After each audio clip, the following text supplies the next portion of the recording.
প্রিয় দর্শক, আসসালামু আলাইকুম। আজকে আমি তৈরি করব ইফতারির মাত্র 10 মিনিটে ডিম দিয়ে এক পকোড়া রেসিপি।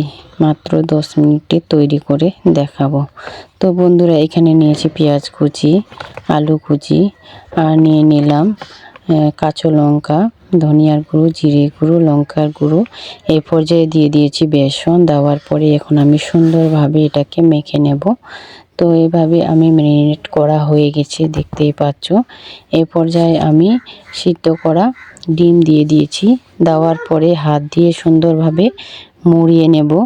তো বন্ধুরা, এইভাবে যদি এই রেসিপিটি তৈরি করো তো বাড়ির বড় ছোট সবারই পছন্দ হবে। তো এই পর্যায়ে আমি গ্যাসে কড়াই বসিয়ে দিয়েছি। তেল গরম করে এখন আমি এক এক করে সবগুলো পকোড়া ভেজে নেব।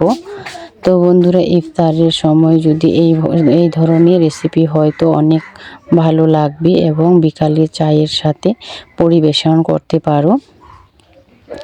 তো বন্ধুরা, এইভাবে আমি উল্টে পাল্টে সুন্দরভাবে সবগুলোকে ফ্রাই করে নেব।